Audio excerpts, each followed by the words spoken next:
Today, I'd like to talk about the attitude of winning. In America, we love a winner. We like teams that win. We like people that win. We like to see winners on every level in every way. When you watch a movie, you see a guy, he'll meet a girl and he'll win her heart. Or a person will win a job, or a person will win over a position.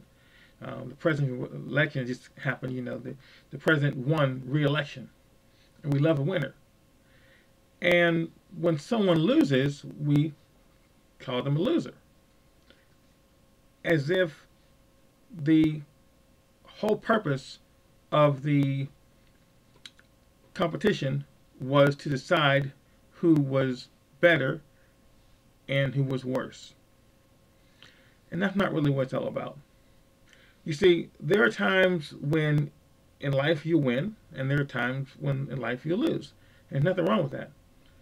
Life has a balance. There's an up and there's a down. There's a left and there's a right. There is a forward and a back. There's a young and an old. There are always two sides to everything.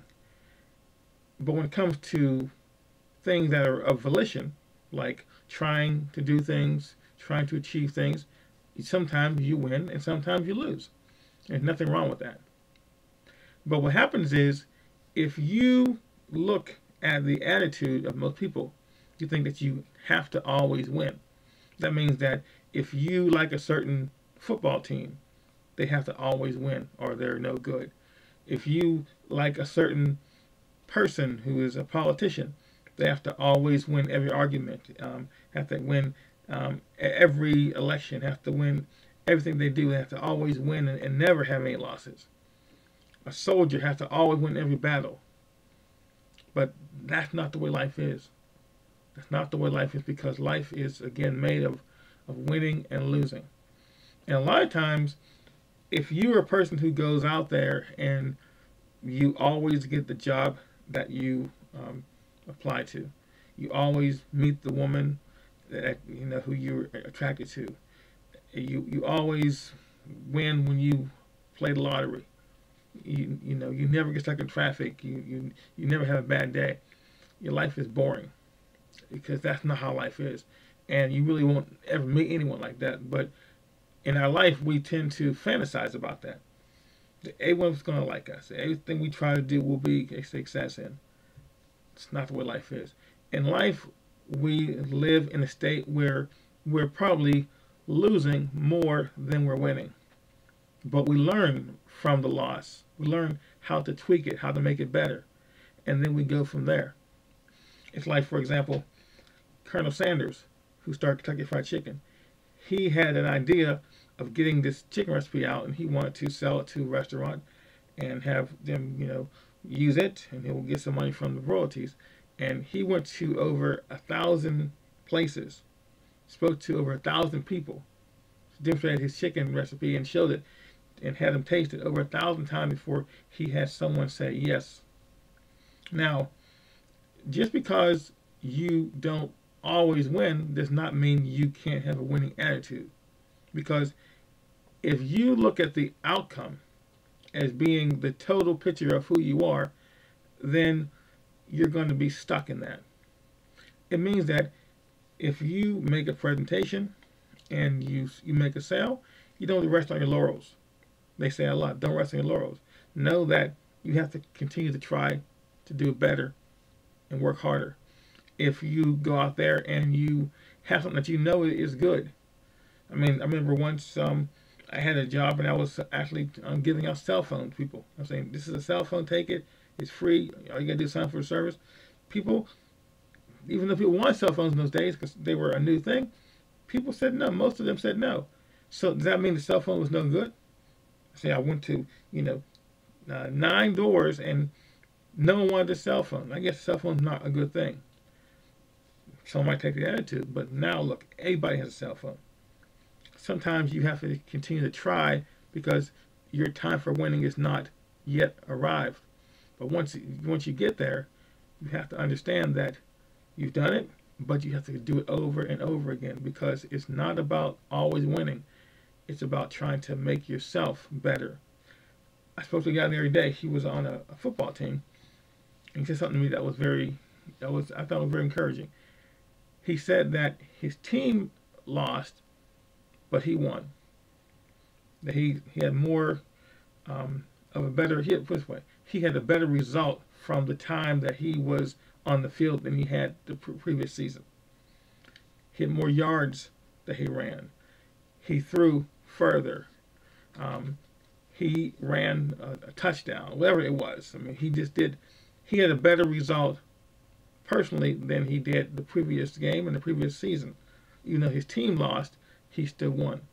So he takes the attitude to the locker room as being a winner when the others might say, it's over. So, in life, understand that. There are people who you'll meet. Let's say you meet some guy or girl and you really like that person, and for some reason things fall apart. Don't stop trying. Now, don't continue to try with that person. Sometimes you gotta let that go. And we watch movies all the time where a guy, he'll meet a girl and he'll do something wrong and she's no longer liking him, and he'll just fight for the rest of his life almost, it seems, to get her affection back. Well, that's called stalking. We don't want to do that. What happens is, if you go for a job and you do a bad job, you get fired, don't go back to the same job. Realize what you did wrong, learn from it, and move on to the next job. If you have a relationship, something went wrong, you realize I did something wrong, and tweak that, make it better. If you play a game and you make a mistake, learn. I remember when I was about 13 years old, I went to a camp, and during the playtime, we played baseball. And I wasn't very good at playing baseball in those days. And so I took an outfield position. And remember, we were losing. It was like the last inning. And someone hit the ball, and it came back towards me. And everybody yelled, catch the ball, catch the ball. He'll get the third out, and we'll win the game. And I didn't. I froze up, and I put my hand up, and the ball just went right past my hand. And for the next few days, they would call me a loser and put me down, make me feel bad about myself. But one of the counselors took me aside and said, you know what, John? He said, you just didn't understand the dynamics of the game, so we're going to practice. So we practiced for hours. He would throw the ball at me, and I'd catch it, and we would go further and further. And so the next game occurred, and it's the same thing. They put me in the backfield, and it's amazing. It's like almost like being in a movie.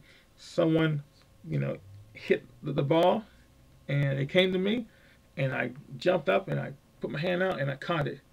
And it was strike three, or it was the last out, and, we won the game. And they actually picked me up and carried me on the shoulders.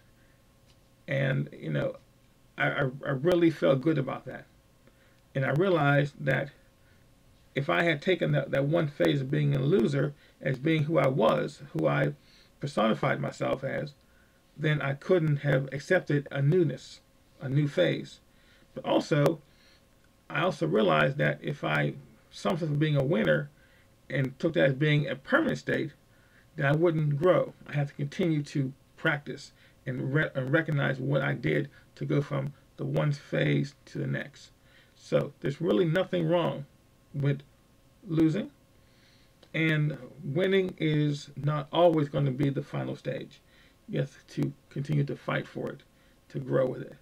So the next time you're watching a sports game or you see someone who doesn't seem to be doing so well, understand that they might get better later on. They might be preparing themselves for their ultimate win. And when you see somebody who is winning, but you see the lifestyle's not really showing that they're worthy of it, their fall might be quick. So again, don't be too concerned with winning or losing. It's what you do with it. Sometimes winners lose, and sometimes losers win. It's all up to you. Thank you. Have a great day.